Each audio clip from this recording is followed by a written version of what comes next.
저쪽으로 안 가면 저 옆으로 안 가. 옆으로 안 가.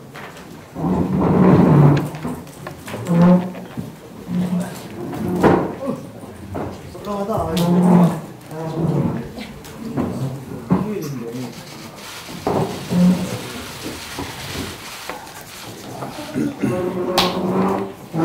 예, 휴일인데 언론인들께서 많이 나와주셨습니다. 고맙습니다. 홍영표 원내대표께서 긴급 기자 간담회를 하시겠습니다. 먼저 홍영표 원내대표님의 말씀 있겠습니다. 네, 오랜만에 제가 일요일날 기자 간담회를 갖게 됐습니다. 그저께 자유한국당이 국회에서 5.18 관련 공청회를 가졌는데 좀 너무나 심각한 사안이라서 제가 긴급 기자 간담회를 갖게 됐습니다. 지난 8일 자유한국당이 국회에서 5.18 공청회를 개최했습니다. 이 행사에서 귀를 의심할 만큼 심각한 범죄적 망언들이 쏟아져 나왔습니다. 행사를 주최하고 참석한 자유한국당 의원들은 5.18은 폭동, 5.18 유공자는 괴물 집단 등 온갖 망발을 남발했습니다. 자한당 의원들의 범죄적 망언은 피 흘려 민주화를 이루고낸 우리 현대사를 폄훼하는 것이며 민주화의 주역인 국민을 우롱하는 것입니다. 또 현행법을 부정하는 역사 쿠데타입니다. 일부러 택일한 것처럼 하필 28 독립선언 100주년이 되는 날에 자행된 이 역사 쿠데타를 우리는 결코 좌시할 수 없습니다. 5.18의 숭고한 뜻은 이미 법률과 법원의 판결로 충분히 인정받았습니다. 1995년 김영삼 정부 시절 여야 합의로 제정된 5.18 민주화운동 특별법은 5.18을 민주화운동으로 규정했습니다. 1996년 헌법재판소는 이 법에 대해 합헌이라고 결정하였습니다. 또한 1997년 대법원은 5.18에 대해 헌정 질서를 수호하기 위한 정당한 행위라는 판결을 내린 바 있습니다. 당시 자유한국당 전신인 한나라당이 동의해서 이 법안이 국회에서 통과되고 법원이 그 정당성을 인정했는데 지금 자유한국당이 이 동의를 부정하는 것인지 묻고 싶습니다. 5.18 정신을 계승하는 게 아니라 부정하고 5.18은 민주화운동이라는 국민적 합의에 맞서겠다는 행태라는 점을 분명하게 지적합니다. 대한민국은 민주공화국입니다. 3.1운동과 4.19 의거, 부산 마산 항쟁, 5.18 민주화운동, 60 민주화 항쟁을 통해 우리 국민이 만든 민주국가가 지금 대한민국입니다. 그 정신은 2016년 연인원 1,700만 명이 참여한 촛불 시위로 이어졌습니다. 이것이 우리 현대사이고 이 현대사를 이끈 것은 위대한 우리 국민입니다. 국민이 몸을 바쳐 지켜낸 민주주의 가치가 담겨 있는 것이 헌법과 현행법입니다. 민주주의 가치가 담긴 현행법을 대놓고 짓밟고 무시하겠다는 자유한국당 행태를 보면서 이렇게 묻지 않을 수 없습니다. 자유한국당은 역사 이외, 국민 이외, 법 위에 존재하는 괴물 집단입니까? 나경원 대표는 이 같은 망언에 대해 역사적 사실에 대해서는 다양한 해석이 있을 수 있다고 했습니다. 그러면 나치의 만행에 대해서도 다양한 해석이 가능하다는 말입니까? 다양한 해석이 5.18은 폭동이고 북한군이 개입한 소요였다는 것을 인정하겠다는 것인지 분명하게 밝히기 바랍니다. 소속 의원들이 망언이 문제가 될 것처럼 여겨지자 자유한국당은 당의 공식 입장이 아니라고 선을 긋고 있습니다. 김병준 비대위원장도 5.18은 국민 모두의 아픔이며 역사적 사실이 아닌 부분에 대한 의혹 제기는 곤란하다는 입장을 밝혔습니다. 이것이 한국당의 진심이라면 말이 아닌 행동으로 보여주기 바랍니다. 임시 방편으로 이 상황을 모면하기 위해 하는 말이 아니라면 구체적이고 분명한 입장을 표명하고 그에 상응하는 행동에 나서야 합니다. 그 시작은 망언을 한 의원들에 대한 즉각적인 출당 조치입니다. 이를 통해 역사와 국민, 법률을 존중하는 정당임을 증명하기 바랍니다. 망언과 폭언은 개인의 일이지만 이를 엄정하게 처리하는 것은 공당이 해야 할 임무입니다. 우리 당은 이번 망언에 대해 국회 차원에서 강력 대응에 나서겠습니다. 범죄적 망언을 한 자한당 의원들을 국회 윤리특위에 제소해서 가장 강력한 징계 조치를 취하도록 하겠습니다. 자유한국당도 이들 의원들의 범죄적 발언이 당의 공식 입장이 아니라면 마땅히 징계에 동의해야 합니다. 만약 자유한국당이 응분의 조치를 취하지 않으면 우리는 한국당을 제외한 야3당과 함께 이들 의원에 대한 국민적 퇴출 운동을 전개할 것입니다. 이상입니다. 네, 지금부터는 기자 여러분들과 함께 질문 응답 시간을 갖도록 하겠습니다. 편하게 말씀해 주시기 바랍니다.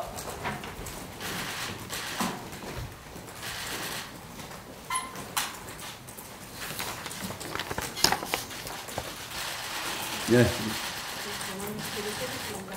퇴출운동 구체적인 내용하고 야당당 부분을 말씀하셨던 분이 있으신데 논의하신 내용이 있습니다.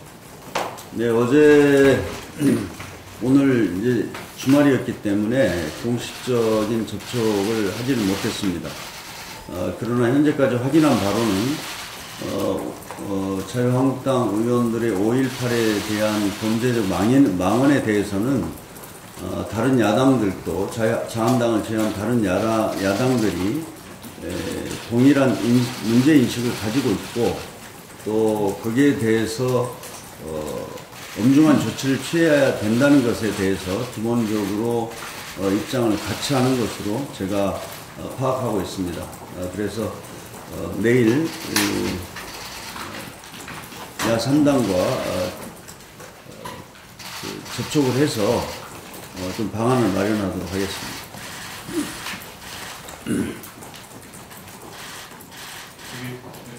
네. 윤리위 제소 말고 형사적인 조치까지 지금 생각을 혹시 하고 계십니까? 저는 이 문제는 야3당들과 함께 공조로 대처하는 것이 더 효과적이다 이렇게 판단하고 있습니다. 그래서 저는 할 수 있는 모든 방법을 다 동원해야 된다고 이렇게 생각하고 있습니다. 평화당이 고발 고소 조치를 하겠다고 오늘 의사가 밝힌 바는 아닌데요. 민주당에서는 함께 하실 의사가 있다고. 제가 같이 논의해 보겠습니다.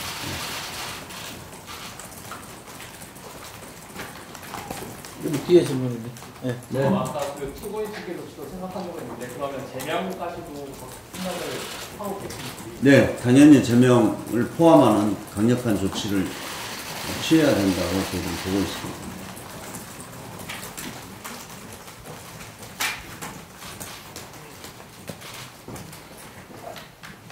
저는 이런 사태에 이르기까지는 자유한국당의 5.18 문제에 대한 가짜뉴스와 끊임없이 자당 의원들의 그런 역사를 부정하는 그런 발언들이 있었음에도 불구하고 해온 것의 결과다 이렇게 보고 있습니다.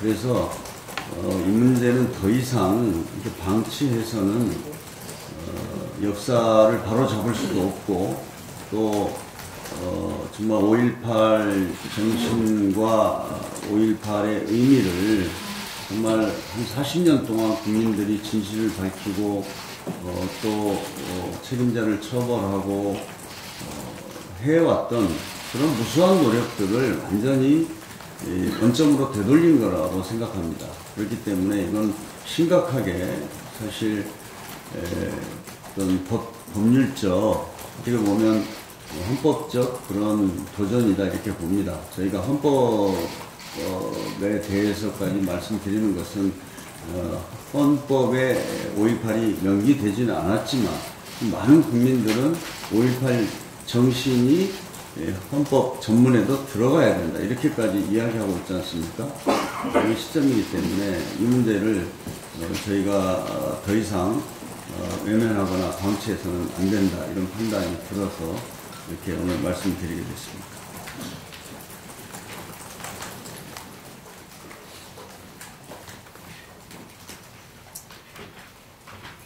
예, 또 다른 문제도 있으면 질문하시죠. 그럼 대표님 다른 질문은 예. 이번 그 당시 면담을 하신 적이 있으신지나 대표님도 직접 면담을 안 하셨으면 당에서 어떤 의원님들이 받으실 때 어떤 대화를 안 하는지가 좀 궁금해요. 사실은 뭐 여러 가지 좀 우여곡절이 있었습니다.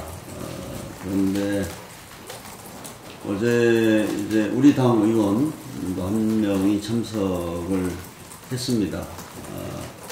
마지막 순간에 저한테도 참석을 해달라 이렇게 했는데 제가 그것은 좀 맞지 않는 것 같아서 그냥 우리 당 의원 한 명이 참석하는 것으로 그렇게 했습니다.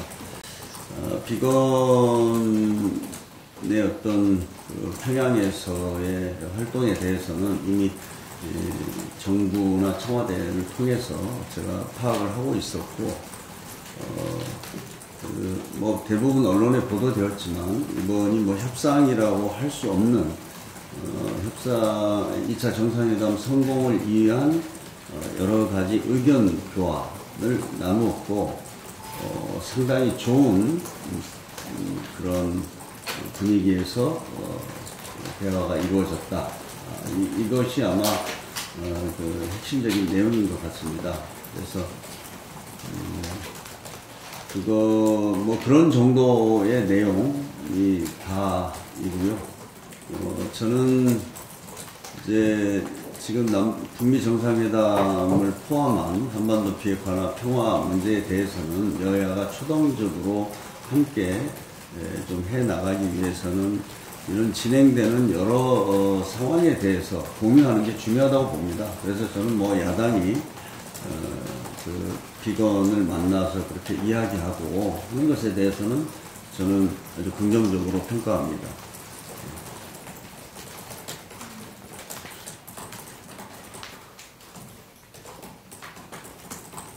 저기 뒤에 계세요. 네. 선산생 이기경사인데요. 지금 2월 29일 일정이 합의가 안 됐는데 나서 원내대표하고 중간에 원내대표가 지금 오늘 국회에서 하는 걸로 보였거든요. 근데 지금 민주당에서는 처리해야 될 법안이 많이 있다고 여러 차례 말씀을 하셨는데 지금 이제 누가 오는 날까지 하나는 한 일주일 정도 밖에 여유가 없는 상태여서 2월 29일 어떻게 하시는 거예요? 네, 참 안타깝습니다. 여러분도 다 아시겠지만 이제 1월 국회를 이제 저희가 지금 현재 진행 중이죠. 원래 1월 임시국회의 회기가 1월 15일까지입니다.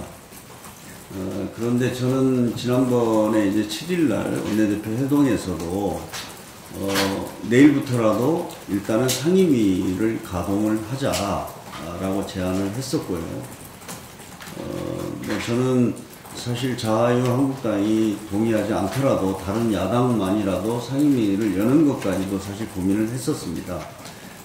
국회를 장기간 이렇게 공전시킬 수 없기 때문에 그렇게 제안을 했었는데 그것도 좀 여의치가 않았습니다.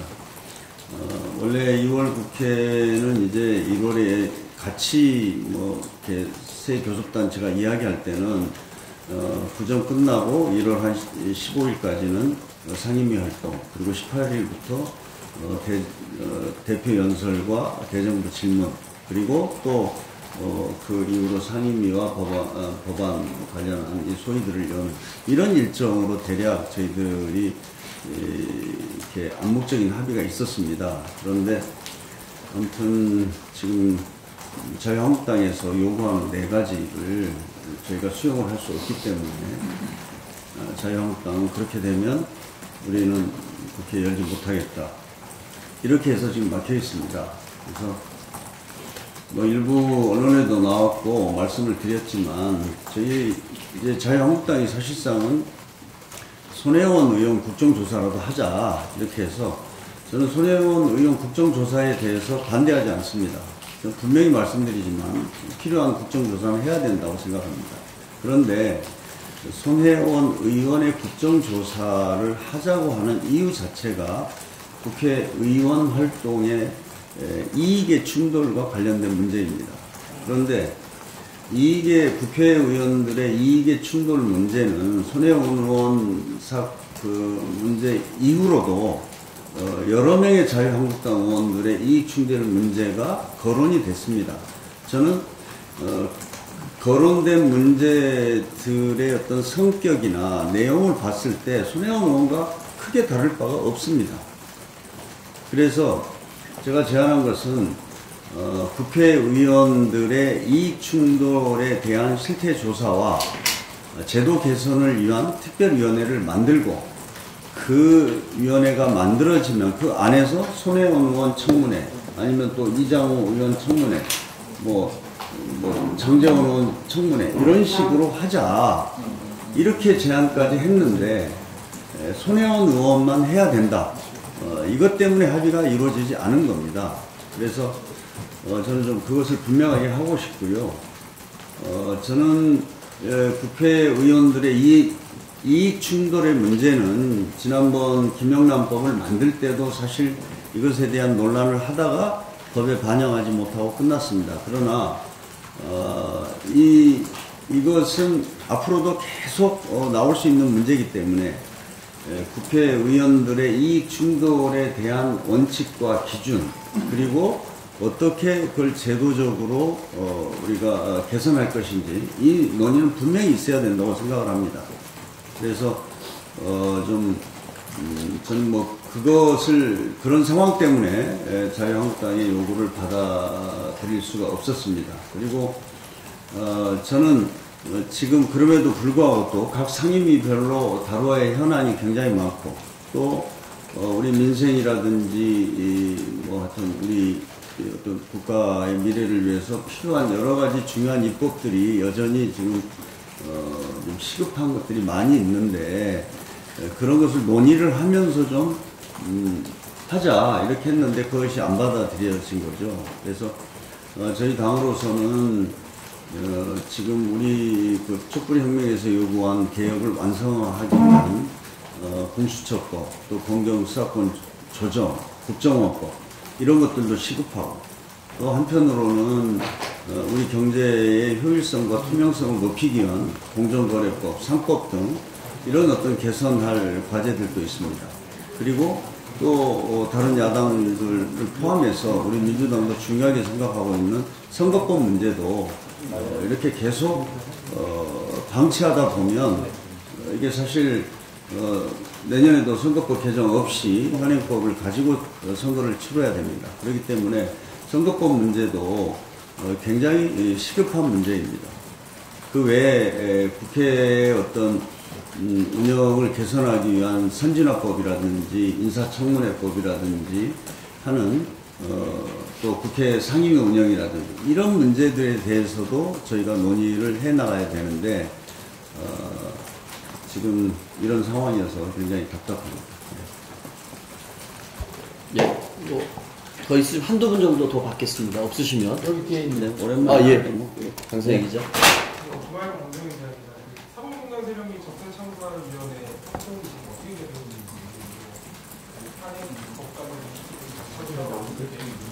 네.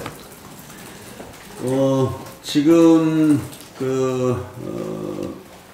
우리 당 특위에서 굉장히 활발하게 토론을 하고 있고 아마 다음 주 중에는 뭐 공식적인 입장들을 정리해서 아마 국민들께 말씀을 드릴 겁니다. 제가 아마 화요일 정도로 알고 있습니다. 지금 몇 차례 내부적인 토론을 하고 있고 좀 정리를 해서 아마 화요일 정도의 공식적인 입장을 여러분들께 말씀드리겠습니다. 다른 분? 예. 서울경제 송종호입니다. 2월 국회 관련해서 이제 중요한 시급한 문제들 많이 나열해서 말씀을 해주셨는데 역시 오늘 대통령께서 말씀하셨던 탄력 근로제 문제도 있거든요. 네. 경산역에 있었던 좀 지지부진한 형편인 게 사실이고 2월 국회에서 어떻게든 통과시키겠다는 말씀 여러 차례 강조하셨는데 어떻게 진행하실 건지. 네. 탄력 근로제는 지금 아시겠지만 작년 12월 말까지 뭐 계도 기간이 끝나서 지금 한 2월 국회를 저희에서 처리하는 것을 전제해서 그게 좀 약간 유보 상태에 있는 거거든요. 그래서 이걸 좀 더 끌기가 어렵습니다. 그래서 정말 저는 특히 자유한국당에서 이제 탄력 근로제 문제 같은 경우에 저는 어떤 뭐 이렇게 다른 정치적인 사안들을 가지고 다투더라도 좀 해야 할 일은 해야 된다고 생각합니다. 그런 데서 탄력 근로제 문제도 사실 경사노위에서 더 이상 어떤 합의 도출이 어렵다 지금 이렇게 판단되기 때문에 이 국회에서 반드시 2월 중에는 좀 처리해야 된다는 걸 저는 다시 한번 강조하고 싶고요. 그 다음 최저임금 심의제도 개선도 3월부터 2020년 최저임금 심의에 돌입합니다. 그렇기 때문에 2월 국회에서 이걸 좀 처리해야 된다라는 것을 굉장히 강조하고 있습니다만 지금 현재 상태로서는 좀 2월 국회가 좀 어렵다 이런 생각이 들고요. 아마 이제 나경원, 김관현 두 대표가 워싱턴을 다녀오면 그때 다시 좀 여러 가지 뭐 현안 쟁점들이 있다 하더라도 여야 간에 큰 쟁점이 없는 그런 사안들에 대해서 빠른 시일 내에 처리할 수 있도록 그리고 2월 국회를 바로 정상화할 수 있도록 그렇게 협의를 하겠습니다. 하여튼 다시 말씀을 드리면 민주당의 입장으로서는 지금 탄력근로제 최저임금 제도 개선에 대해서는 2월 국회에서 반드시 처리해야 된다. 이걸 분명하게 밝힙니다. 예, 더 질문이 없으시면 이것으로 홍영표 원내대표의 긴급 기자간담회를 모두 마치도록 하겠습니다. 언론 여러분 고생하셨습니다. 네. 수고했습니다. 지나간다면 오히려 지금 나경원 대표 말하는 반대로 정말 국민을 심각하게 이렇게 갈등과 대립 속에 몰아넣는 한국당 발언에 따로 뭐 오일팔 어쨌든 저는 이 문제를 단순하게 5.18뿐만 아니라 제가 뭐 구마항된 이런 거 말씀을 드리는데 저는 지난 87년 이후에 공주와 운동 국민들이 쏟아온 진짜 땀과 눈물과 이런 걸 다 하나 원점으로 다 걸려나가고 이 문제에 대해서는 제가 사실 어제 진짜 너무 화가 났어요. 이건 있을 수가 없는 거예요. 이거는 강력하게 이야기를 해야 되겠다. 나가서 약수 좀.